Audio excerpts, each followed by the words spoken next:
Welcome to today's episode of the Philosophical Rambler. Today I'm joined by A.M. Hickman, who is an influential creator on Twitter who often writes on Substack.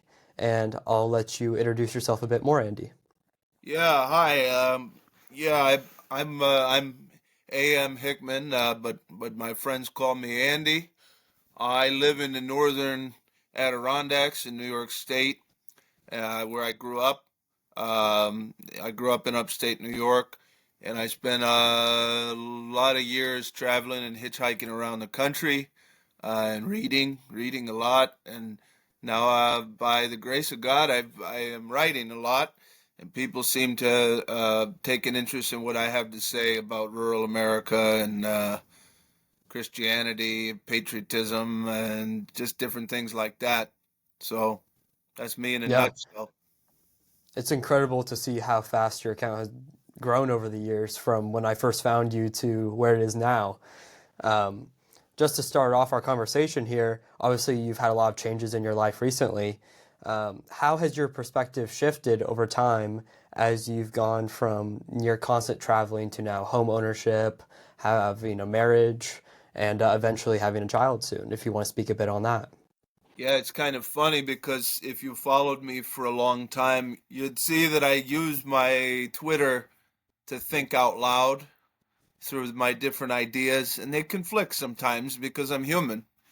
And I think, a few years ago, actually now, let's see, it's 2025, so 6 years ago ish, I joined the Coast Guard after traveling for a period of 5 or 6 years, mostly hitchhiking.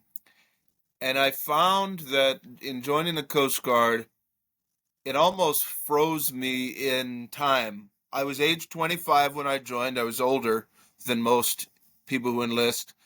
And I just always thought, okay, now I'm in it and I got to do it.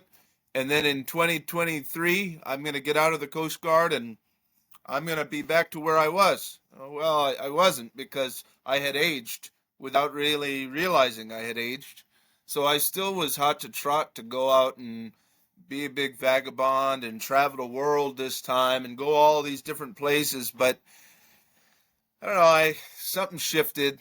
I tried it a little bit. I've spent the last 9 months with my wife traveling contiguously from, let's say, as far southwest as Los Angeles and as far northeast as Labrador, Canada.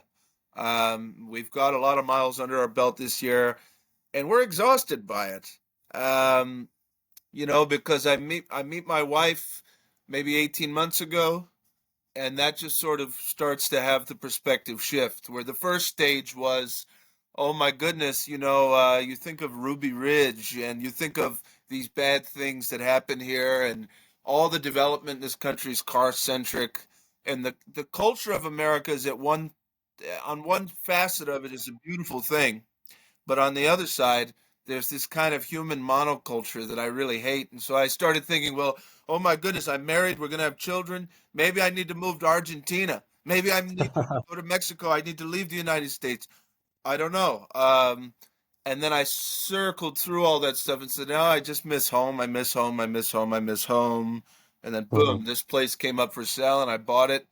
Uh, and yeah, now I don't want to go too long on this, but the thing that I realized in all my travels is all I was doing were two things. One, I was traveling to just desolate places. That's what I've always favored, I guess, um, because the human sphere is just too ugly and chaotic. But where the human sphere is good in America are the places where people don't tend to leave. They don't tend to leave and they don't tend to be exposed to the outside world. You give me a holler in eastern Kentucky where half the people are, they don't really work, they don't really go anywhere, they don't watch TV, they're not really on the internet very much, there's no cell service, versus a suburb of Atlanta, Georgia. Which one's going to be more American in the old school sort of way? It's obviously going to be the holler in Kentucky, right?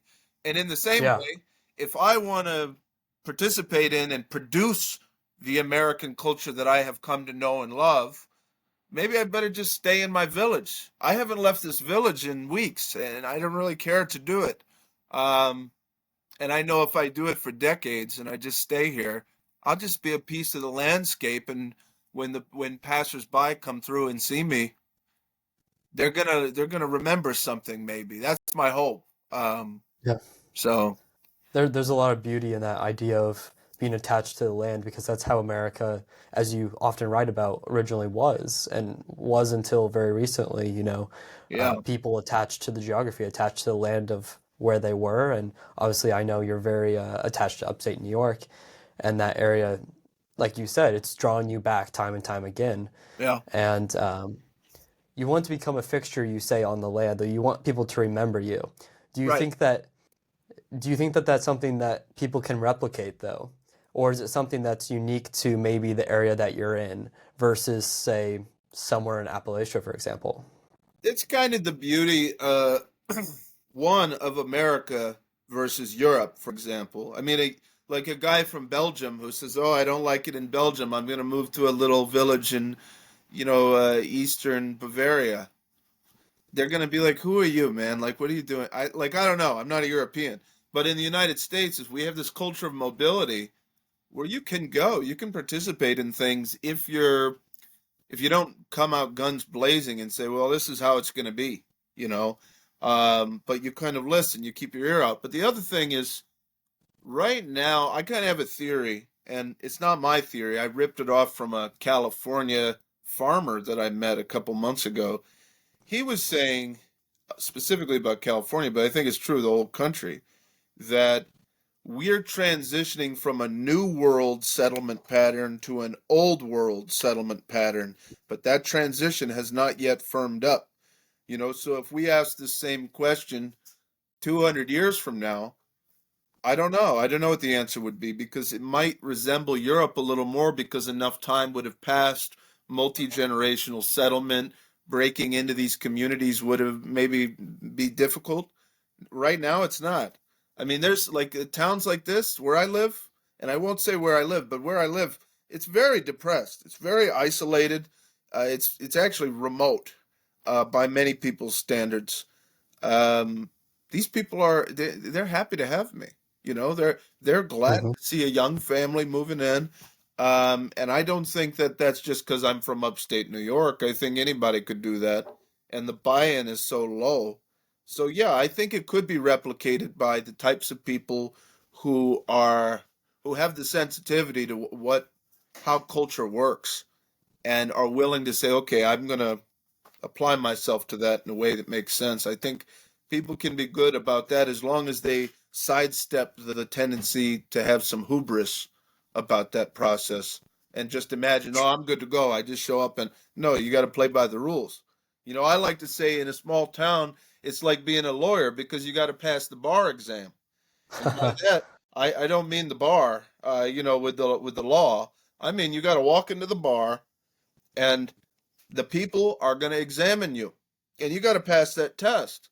How do they act? How do they think? How do they dress? What do they do? Can you play that game?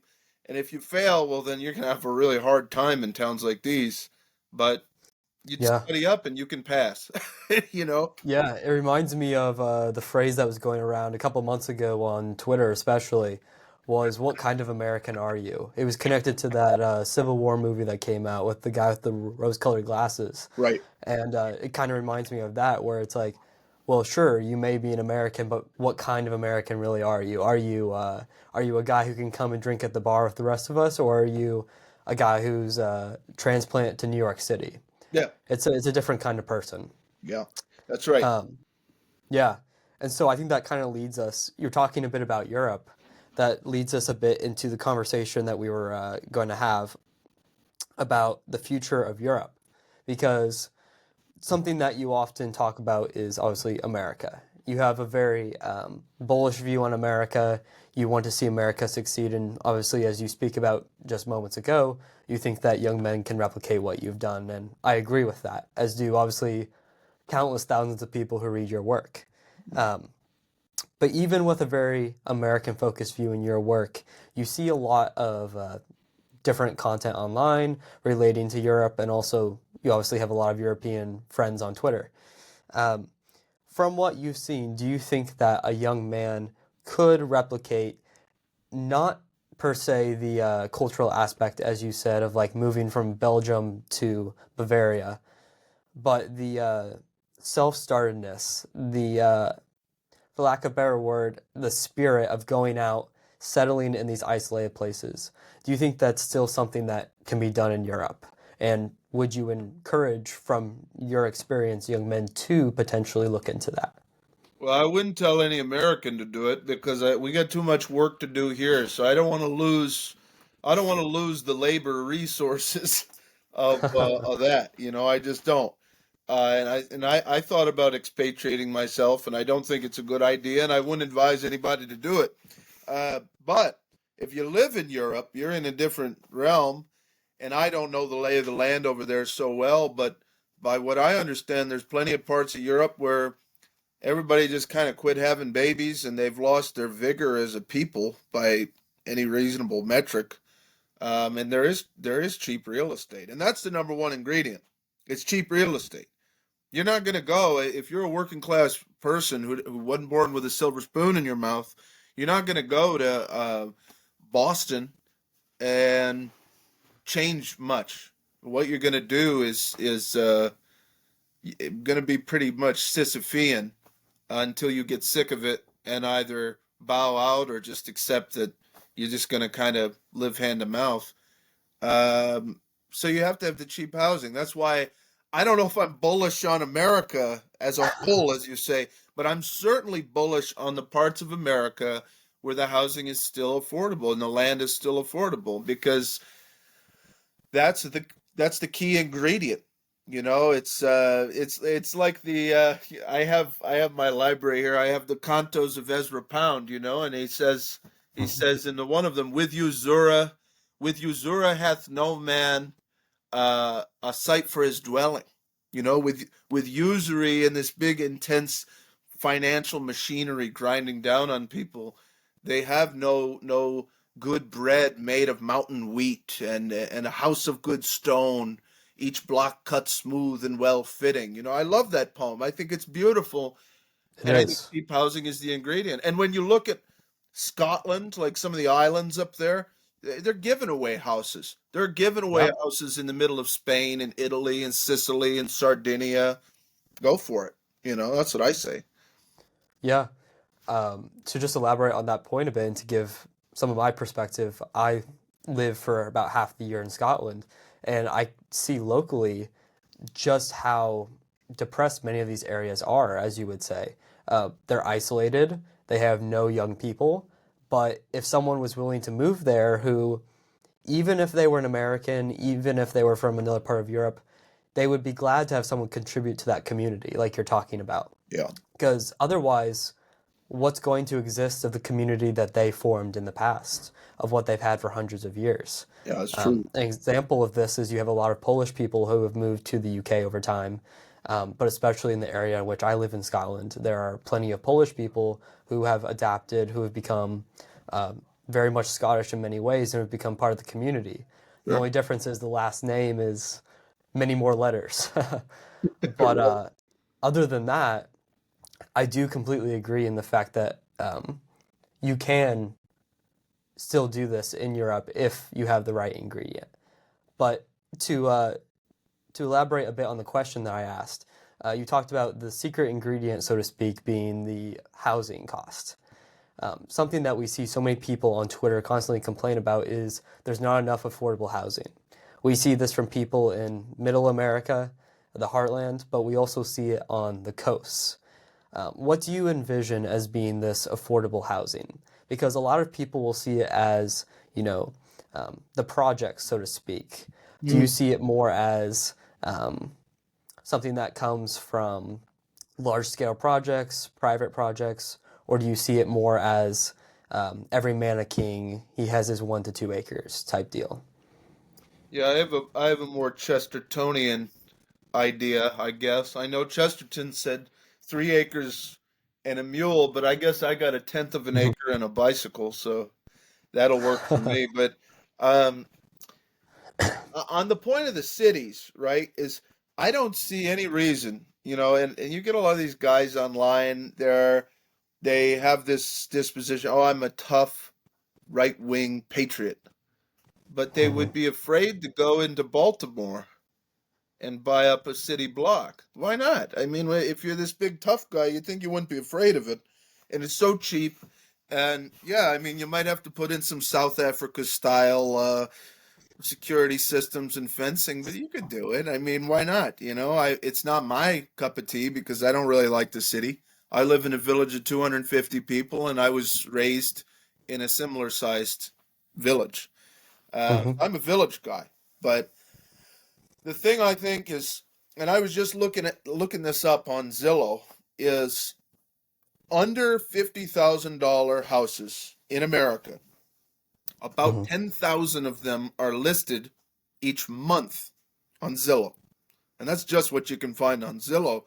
Obviously, anybody who's wise to the economics of real estate in far-flung rural backwaters knows maybe as easy as talking to the gas station attendant or the bartender, and somebody knows somebody, and there's a house for sale for cash for less than you could find on Zillow. So we'll just say 120,000 housing units per year circulating at a price under 50,000. Now, obviously, there's probably, I don't know, 40, 50 million people who are under 30 or under 35. I'm not a demographer, I don't know, but that's not enough if they all wanted to go en masse and start buying up these cheap houses in little towns in North Dakota and Iowa and Pennsylvania and New York and whatever.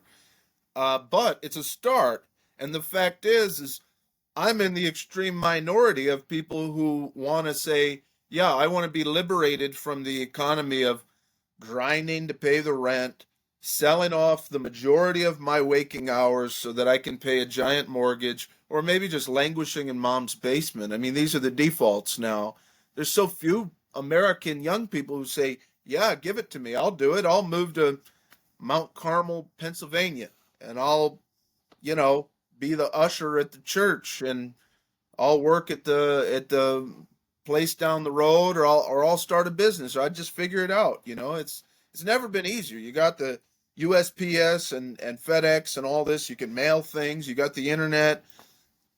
It's not hard to make money if you got any get up and go, and if there's no pressure financially, because you have no mortgage or your mortgage is nothing, and you're not paying rent. It's not that hard to do. But the other thing I'll say this is where a political solution is needed, I don't think it's some kind of government kind of crypto commie deal where we have the government intervene and fix the price of housing or build housing projects or something. All they got to do is repeal the zoning and the building codes that make it illegal to build classical American cities and villages. And that's where the political will really does need to come in, and the government doesn't need to do anything. They just need to stop doing what they're already doing, and then people could build. Sure. It doesn't cost that much money to build a house. Buy an acre of land for 10 grand and, pull out 20,000. You have a place you could live and add on to over the years. That's how people used to do it. So I say legalize that and change people's mindset, and things would improve. Yeah, I think that a big hurdle, though, as you said, is changing people's mindset Yeah, because young people today are so indoctrinated into, go to the big city, go make it in the rat race, so to speak. right, I look around at people and I see it every day. right. Um, what do you think is the reason that people are not looking towards these areas? And I'll elaborate a bit on that. And by these areas, I mean these small towns. Because, like you said, a lot of people, when they read your work, they're like, that's awesome. Like, I completely agree with what he's saying. I completely understand that this is an option, but they don't get off the couch and go do it, as you were talking about. Why do you think that is when they just continue to complain and sit around? Is it just human nature or is it laziness? What do you think is behind that? It's a combination of factors, I think. Um, I just wrote a piece. I just wrote two pieces about my wife and I took a trip to eastern New Mexico, and we interviewed a bunch of really elderly people who grew up with no electricity, dirt floor, dirt roof because they build with adobe there, and no Hmm. automobiles. There were people living like this in the United States in the 70s still. And those people, all in one go in New Mexico, they learned English, they got Social Security numbers, licenses, income tax withholding, W 2 paycheck jobs, automobiles, electricity, running water, television, radio, all this stuff all at once.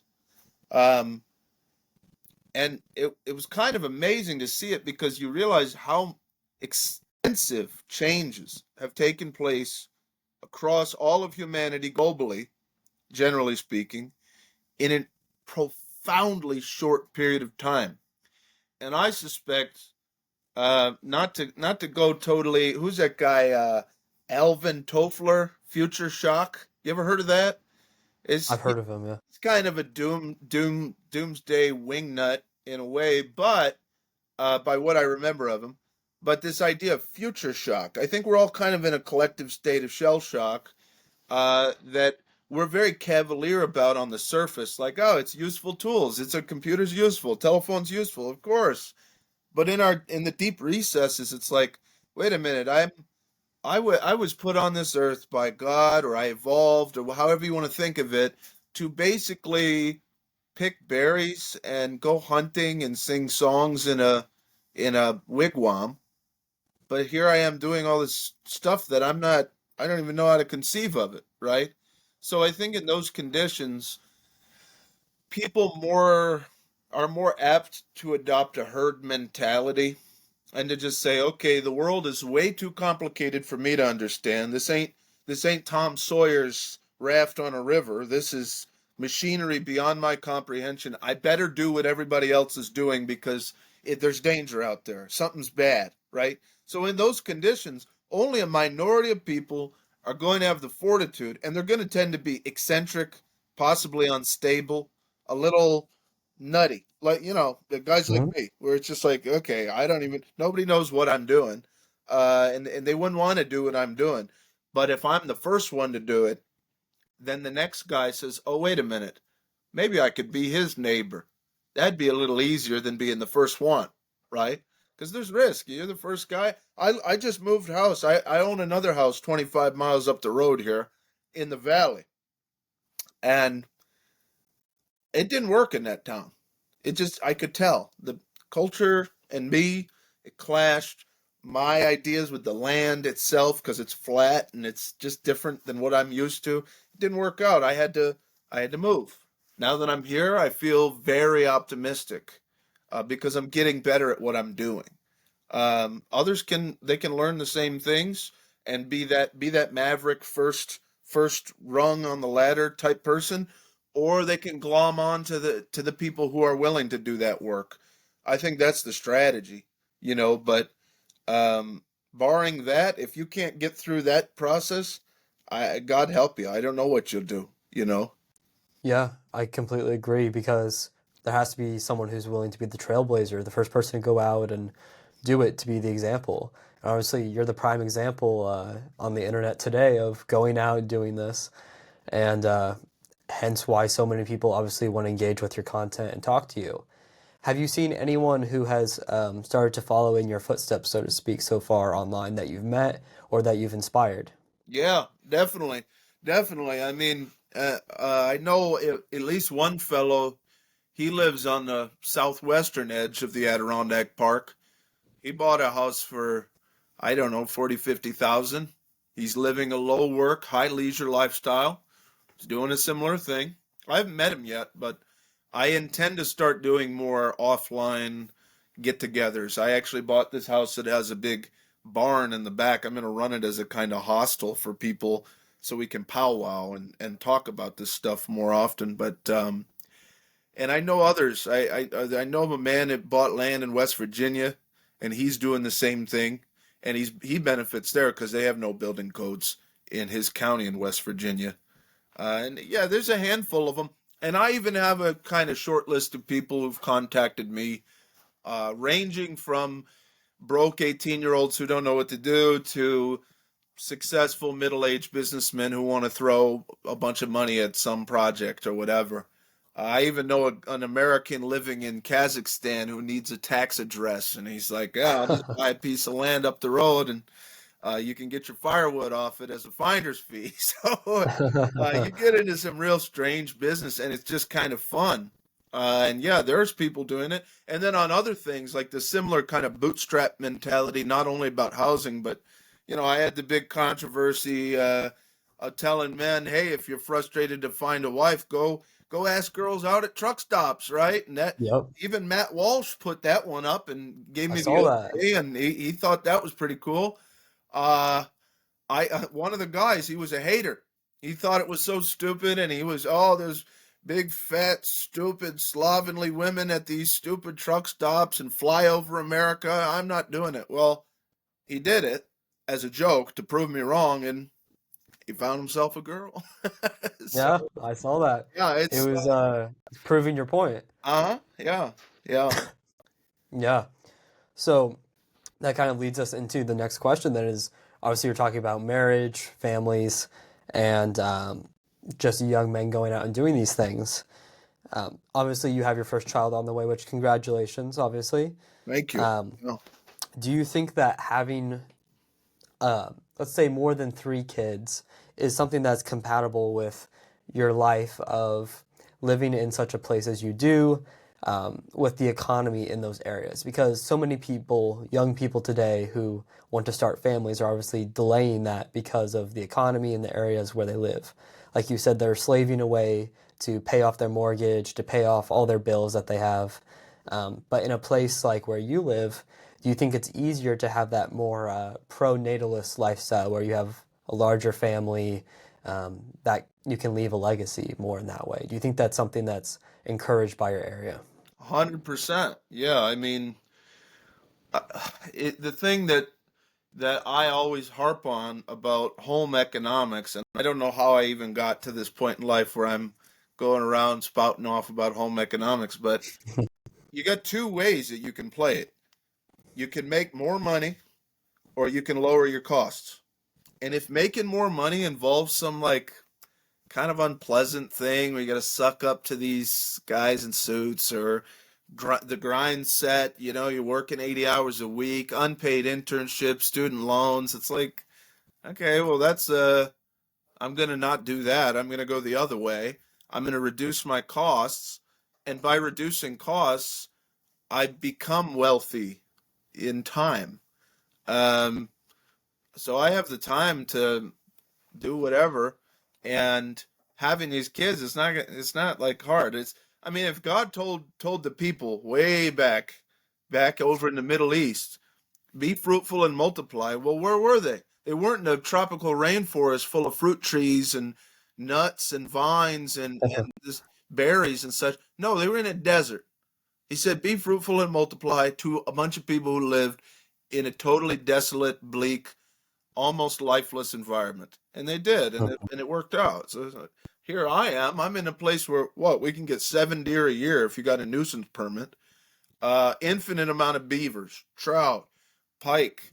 Uh, the list just goes on and on and on of stuff you can get. I know a place down the way from here where they logged they select cut logged a 70,000 acre tract, and there's nothing but blackberries for miles. I walked out there 2 summers ago with a bunch of buckets. I think I got 60 pounds in a day and Wow. a half of picking, right? And that's just me. If I got 10 kids with me, uh, well, we could pick the whole place clean in a couple of weeks and put them all in the dehydrator, and then we got them, right? It's like, Yeah, that's incredible. yeah, It just shows that you can really minimize your costs as you talk about. I believe when we did the written interview for Philosophical Rambler many months back, you talked about how you've gotten your costs down to the point where there's only so many hours that you truly have to work, so to speak. Um, and that's something that you have all these people who are, like you said, in the grind set that speak about, where they say, oh, well, invest all your money in these dividend funds and invest it this way and do this strategy, and make more money this way, do a side hustle. I find it fascinating, and I think a lot of other people do as well, how you're taking the opposite approach. Instead of hustling more, it's let me see how I can cut back on my expenses. Let me see how I can live as simply as possible. Right. And I think that's really enticing to people. And like you said, a lot of people are so fed up with having so many subscriptions every month. For example, they have like all their media, their Netflix and their Hulu and Amazon and whatever else it may be that they pay for every month. And look at you, you have your wonderful library behind you, and it's a far simpler life. It is. Yeah. But do you think that people, once the cat's been let out of the bag, so to speak, of all this media and all this entertainment, do you think it's possible for people to live that simple life and go back, so to speak, to what you're living on a more wide scale? Totally. Yeah. I mean, it's you just what you got to do is you got to same old thing that I ever do is use history as a ruler, or as a yardstick, right? And say, okay, the inherited values and prerogatives and objectives that I've gotten through osmosis or from my parents or in the culture, how do they measure up on the 5,000 year scale of history? Is Mhm. was my great great great great great grandfather concerned about this thing that I'm concerned about? And if the answer is no, it doesn't necessarily mean you shouldn't be concerned about it. I mean, there are things that are either useful or valuable that, yeah, your old great grandpa, he just wouldn't understand it, and it's okay. But I find in probably 85 to 90% of cases, the answer is, yeah, if great grandpa didn't care about it, I don't need to care about it either. And a lot of times you'll find a better result. I read more than I did when I was in the military and I had to go to a job. A full-time 60-hour a week, just steady plug-in job. I was too tired to read. I went to the bar. I mean, that's what people do. And I get it and I'm glad that I have lived it at least a little bit because I don't know. I've been on my own since I was 17, and I've probably only worked a regular job for maybe 2 years of my life. But even that experience is better than nothing because I understand where people are coming from. It's a strange change. But when you get down to the point where it's like my wife and I, even with a baby, we could live on $500 a month, and that's not a lie. Um, the way that this place is set up, we wouldn't be living high on the hog, I don't think, but we could do pretty well, and we could sustain it for a long period of time like that. Well, and if I can run a business and I can clear 5,000 a month, it's a whole year of basic minimum income almost in a single month's time. So Living like a king, then. it really is. And in that regard, I don't understand why people they like to sit around and cry and ask for politicians to intervene, and they get all mad and indignant.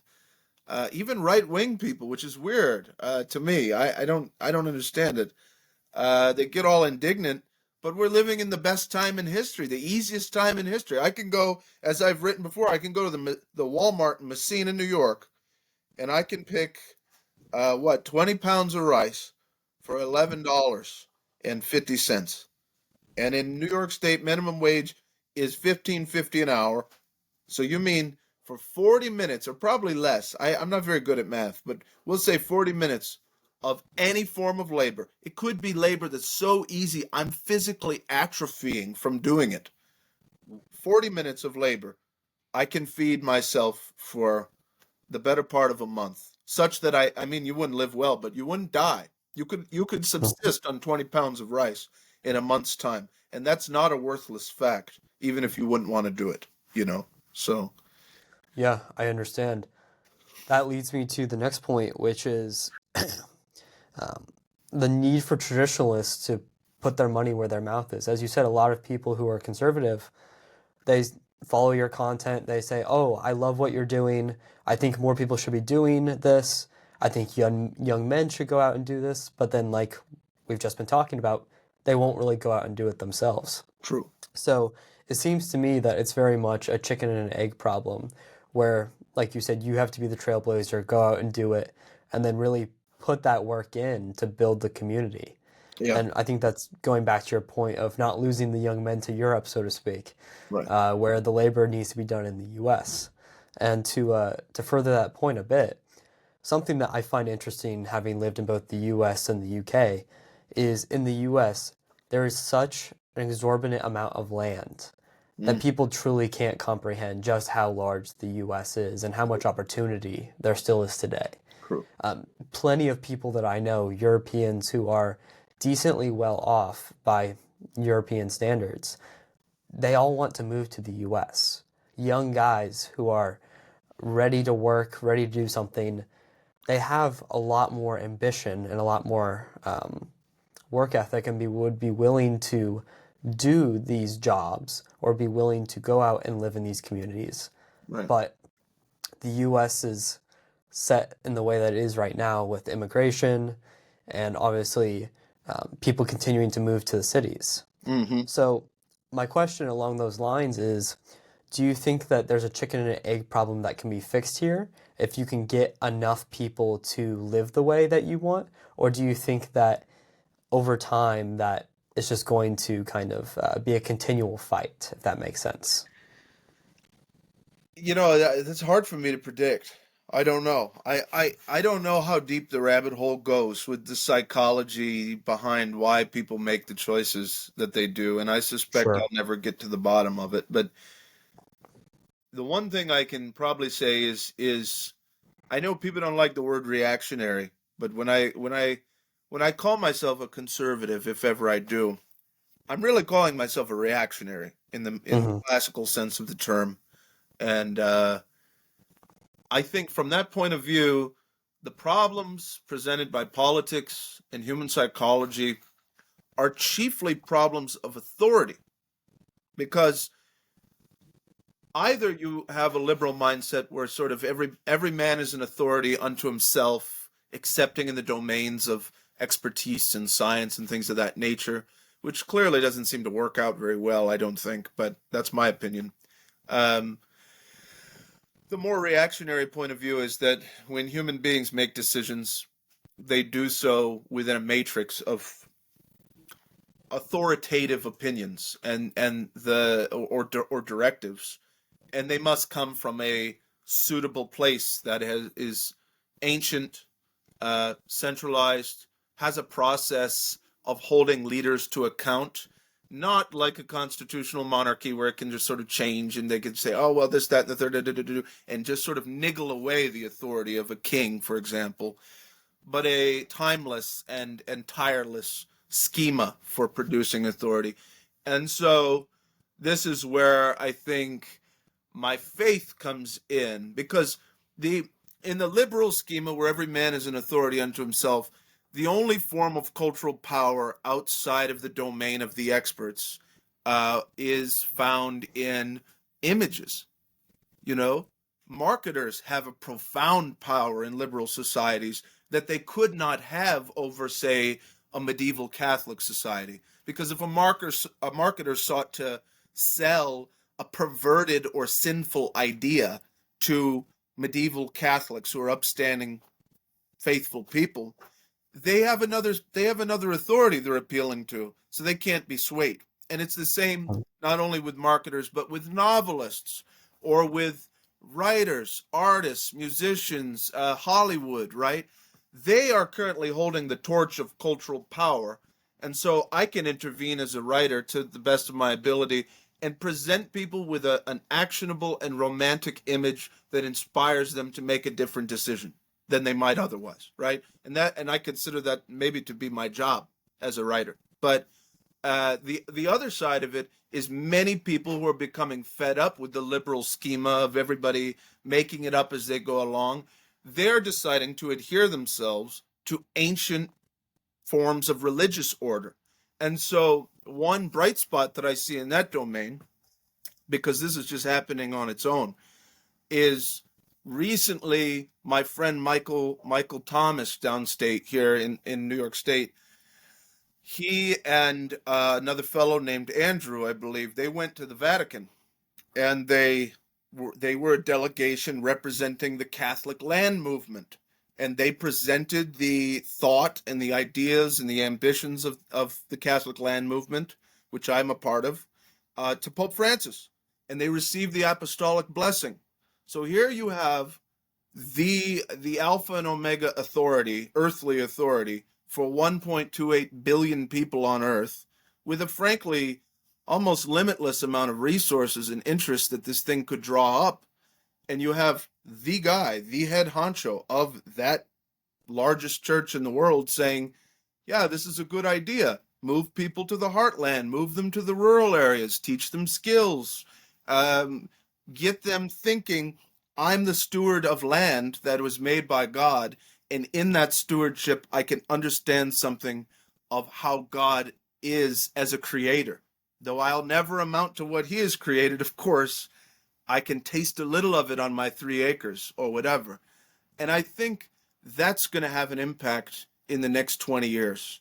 That blessing that we just received from Pope Francis, I think it's going to spread like wildfire in Catholic circles. And thank God. I seriously, that's my prayer and my belief. So, and that was all a mouthful. I'm sorry if I ramble. No, no, of course. Yeah, Well, that's what we're here for. We want to hear what you have to say. right. Um, but yeah, I've seen what the Catholic land movement does, and although I'm not Catholic, I think it's fantastic what they're doing because I look at what they're teaching people, how they're getting back to the land, and that's what we want as traditionalists. Right. Um, to kind of pick your brain a little bit here, you said you don't often use the term conservative to describe yourself. And that's something that a lot of people have moved away from over time. You talked about monarchism a bit there. Would you consider yourself to be more of a traditionalist, monarchist? How would you define yourself to someone? Yeah, that's a tough one. The reason I hesitate to use the word conservative is only because it's sort of it's a word that's been worn out. If I say conservative, do I mean Mitt Romney or do I mean Pope Pius XII? Right? It Yeah. doesn't really go anywhere, and I'm certainly no Mitt Romney. Driving my SUV to Chick-fil-A.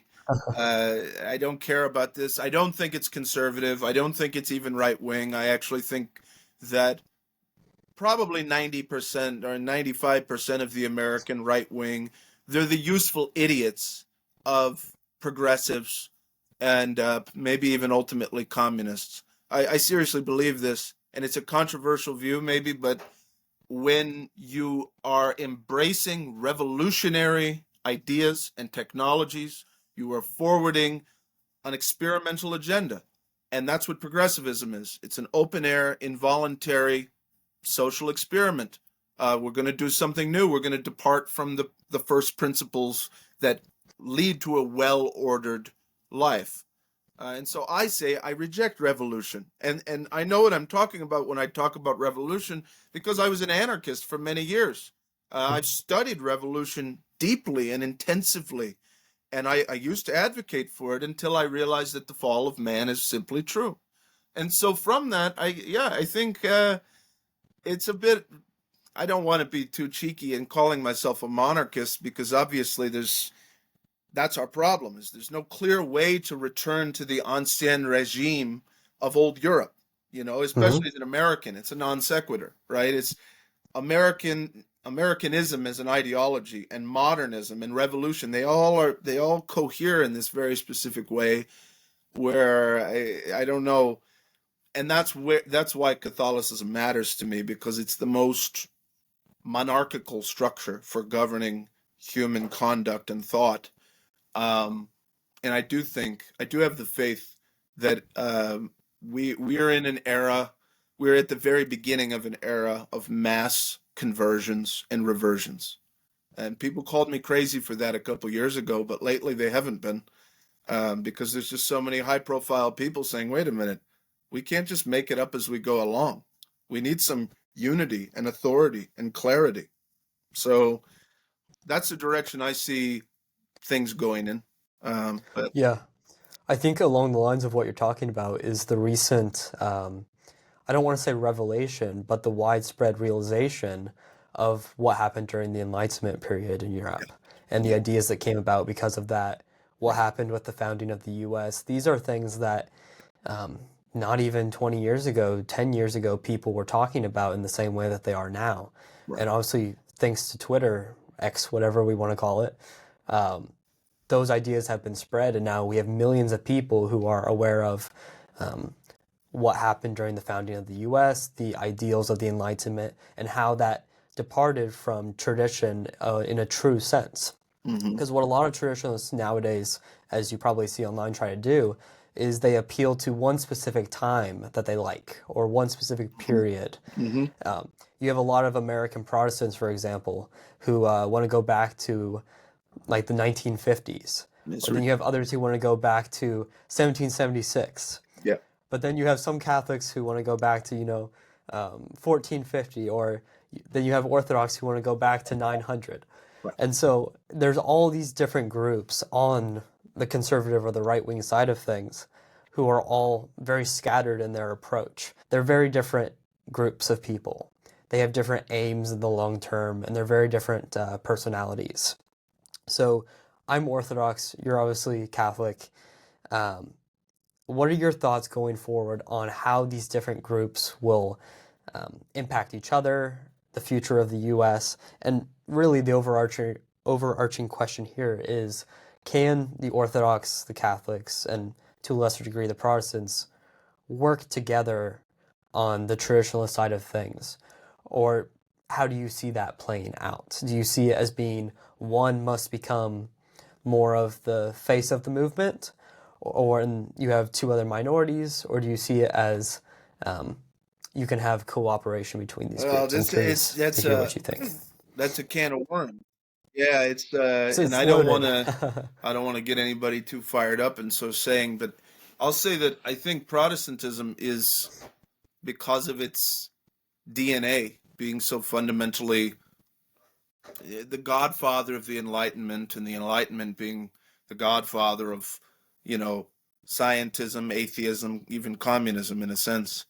Um, I am hesitant toward that crowd, mostly because I just feel very fervently that the question is a question of authority, and you know, if Christ sent Peter to Rome, and Peter was the first pope, and down to the next and the next and the next and the next until Pope Francis, to my bishop, to my priest, to me, it can't really be beat. So if you're not operating with that, I don't know what to say to you. I'm not sure. But as goes the Orthodox and the Catholics, I myself was a catechumen in the Orthodox Church for a good long while, um, but I ultimately did not go through with it. Chiefly, chiefly because there's I just kept reading First Corinthians 1:10. And I can't quote it, but where we're called to all be of one mind, um, and to have unity among the believers. And I went to a Byzantine Catholic mass, and I said, wait a second, this is the same liturgy. They don't even say the filioque. It's all the same. It's nothing is different than the Orthodox Church, where over there they'll tell me the Catholics are so evil, and I say, wait a second. The only thing that's different is the picture of Pope Francis in the back. That's it, right? So I look at that and I just said, okay, well, maybe being in the big tent is something that is my mantle and I should do. Um, and one of the problems I see contrasting the Catholic land movement, for example, to some of the Orthodox people I know who have similar ambitions, is they have a lack of resources. They have a total lack of resources. Nobody knows who they are. It's And true. from the outside looking in, you say, well, wait a minute, you're OCA, but they're Ruthenian, and they're Serbian, and they're Russian, but the Russian church isn't in communion with the other Russian church. And then you got the Egyptians down the street, who they're in another world entirely, I guess. And there's just, I don't know, the as it now stands, the lack of clarity there in that camp from the outside looking in. I'm not going to comment on what I really might think on some of those questions. I think is going to be a major inhibitor to the Orthodox world. And so I think Catholics will lead the charge because we're the biggest church on earth, the oldest church on earth. I guess we could debate that, but and we have interests, we have money, we have people, we have all sorts of things, and they're tied together globally. There's a Catholic mass that happens in every single time zone, every hour of every day, and to be able to enact a kind of change like that, it's like reactionary globalism, in the best way. So I think that there's a future there. But that isn't to say that the Orthodox themselves, like the laity, can't participate and can't, you know, uh, cross wires there. Because ultimately, the schism, it's a problem of the bishops. I can't lambast somebody who's Orthodox. I just like, I can express my reasons for why I'm not Orthodox if they want to know. But at the end of the day, our values align similarly enough that I think that there's going to be a lot of really, really useful dialogue in the few communities where there is an Orthodox presence. So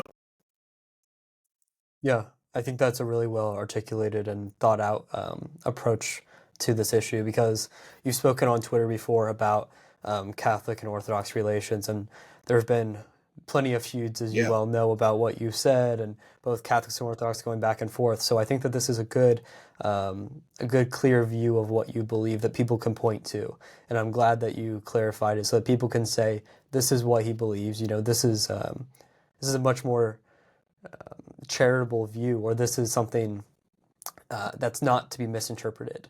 Because, as you know, on Twitter, people are constantly taking words out of context, they're changing what other people mean.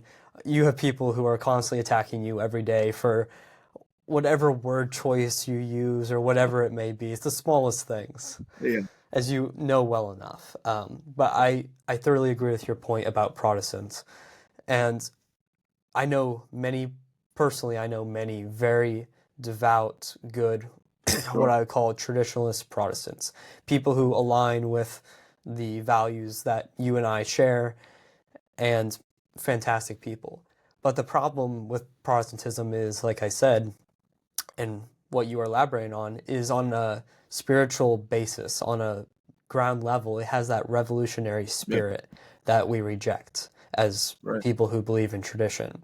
Because that revolutionary spirit, well, that's what has brought in yeah, wokeism and modernism and communism, everything else that we see that stands against what is beautiful and yeah, true and um, essentially what is right, in the end leading us to God. So, what I would say is, and I agree with you, that Catholics and Orthodox can definitely collaborate to a great degree. Um, but I also think that there is going to be more of a question in the future coming from the Orthodox side of things, personally, from more of the internal here, is how do all these groups work together? Because, like you said, there is um, a lack mhm, of unity as far as resources go. That's something that's constantly debated within the Orthodox community of, well, we're infinitely smaller than the Catholic Church in the US, um, but we're growing rapidly. So a question that is constantly being asked is how are Americans and Orthodoxy going to blend? And from the Orthodox side of things, as you well know, it looks very different in many different places. Probably your time as a catechumen, it looked different to my experience versus someone else's experience. And that's not inherently a bad thing that right, everyone has different experiences. But I think that in some places, the Orthodox, personally speaking, are doing a much better job of being unified than in other places, and where Catholics in some areas need to be more unified and are yeah, less unified in other areas. Um, so, to kind of finish up the Catholic question here, I'm curious to hear what you think as far as liberalism within the church, within the Catholic Church, because obviously you believe in traditionalism, mm, you believe in this approach um, of how society should be. Do you see that liberalism in the Catholic Church as being something that um, attacks that or undermines that, or where do you see that going? how I would say it is this is imagine imagine trying to plant a maple tree on a boulder that has no soil. It would probably go poorly. It might limp along for maybe longer than you'd think, actually, but it couldn't ultimately remain there. Um, and I think that's the same. It's I really I've had a journey with that stuff because you got a lot of these super trad Catholics, and I guess I'm one of them in a sense. With the Latin Mass, I love the Latin Mass. That was what brought me back into the church, really. But Hmm. the thing is some of these outlets, Taylor Marshall and LifeSite News, they just sit around and it's like they're obsessed with Pope Francis and how, oh, he's evil, he's a demon, he's not the real Pope, and Vatican II, it was so bad and it was so evil, and it's like, man, like, I don't need to jump up and down over this stuff because the fundamentals of what the church is, they're already set, right? So you can't try as you may, Hmm. it's a little like this actually. You think about Eastern Europe, right? Like, have you seen the map recently of how Alternative for Deutschland did in Germany? Have you seen that? Right. So all on the east Yes, side I that have. suffered under communism, they know what time it is, right? They like it only took a half a Hmm. generation, and they're like, "Oh yeah, okay, I think we kind of get that, right?" Uh, Yeah, yeah, it it's almost is, animalistic in and a and sense. and that can be overdone in a bad way, of course. There are limits to things naturally, but I think in the same way, a lot of the Hmm. post Vatican II, like liberal Catholic stuff, all that it's done is provoke the biggest renaissance in traditionalist Catholicism in, I don't know, maybe ever, right? So it's going to just strengthen us in the end. So I don't need to jump up and down and get mad about it because it's just self-evident. Here it is. It's, yeah, the church is the church, and it'll keep being the church. And we could get Masonic agitators and communist infiltrators and talks with the WEF and all this crazy stuff and whatever. It's not going to change anything because the church has been here for forever and it'll keep being here. So that's how I feel. Um, yeah. Okay. Okay. Well, I think that's a good place to wrap up our conversation. We've covered some very interesting topics, and there's always more to talk about. So we'd Yeah. be glad to have you back on in the Great. future in a couple months, and glad to have you on today. If you want to plug where people can find your work, I'd be happy Yeah, to great. Yeah, support it. I write at Hickman's Hinterlands, shagbark.substack.com. That's my real bread and butter. Twitter's just for so All right. And how can people directly support you? Do you have like a they Patreon? could Do you have become anything that they free. can donate to, You could or? become a paid subscriber if you want on my Substack. That's how I make my living. So yeah, Okay. Well, I would encourage everyone who listens to this, go check out Hickman's work, see what he does because he is doing some fantastic work for writing, bringing people together, and just sharing these ideas that the world needs to hear. So, like I said, glad to have you on, all right, Andy, yes, sir. and talk soon.